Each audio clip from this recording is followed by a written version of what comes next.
Cela fait 25 ans que Gérard Van den Broek arpente les rues de Saint-Jules-Martel en tant que maire. Ici, celui qui a fait sortir de l'anonymat la petite commune de la banlieue de Limoges en créant le Salon international du dessin de presse et d'humour, connaît presque tout le monde. À 66 ans, l'élu socialiste s'apprête à solliciter un 5e mandat et il défend son bilan.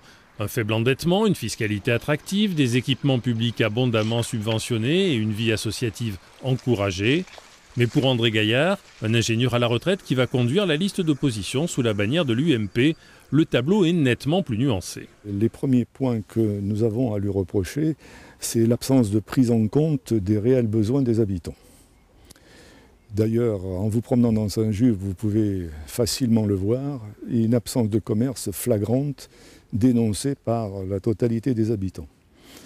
Vous avez d'autre part une absence totale d'information. On n'est jamais au courant de ce qui se passe dans la commune.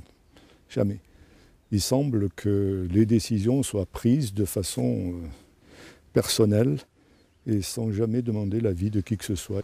André Gaillard veut donc créer des comités de quartier et pour pallier l'absence de commerce dans le bourg, il propose de construire un espace commercial s'il est élu.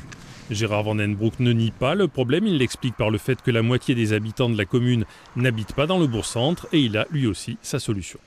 Pour qu'il y ait un commerce, il faut qu'il y ait des clients, évidemment. Et pour qu'il y ait des clients, il faut qu'il y ait une densité de population suffisamment forte autour du bourg.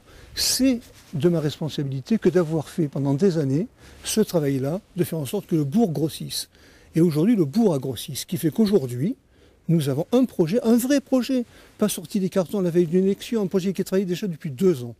Un projet, un vrai projet, non seulement de commerce, mais également un projet qui permettra de répondre aux problèmes de santé dans les années qui viennent. Saint-Jules-Martel fait partie de la trentaine de communes de Haute-Vienne où l'UMP présente une liste.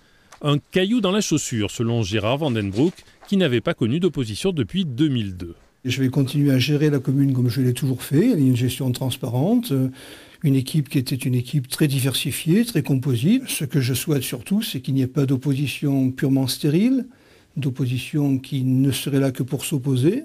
Et quand j'en juge par certains tracts qui ont déjà circulé sur la commune, j'ai un peu d'inquiétude à ce niveau-là. Notre première ambition, c'est d'abord d'être élu. Ça, c'est clair. Et on va tout faire et se battre pour ça. Mais si malgré tout, nous n'étions pas élus, eh bien, nous nous installerions dans le conseil municipal de façon durable, de façon à présenter une opposition constructive. Mais ce n'est un secret pour personne. Dans quelques mois, Gérard Van den Broek souhaite aussi remplacer Jean-Paul Denanot à la tête du conseil régional. L'actuel maire de Saint-Jules-Martel estime que le cumul des deux fonctions n'est pas possible. Mais quand on lui demande laquelle il choisira, il répond que pour l'instant, la question ne se pose pas.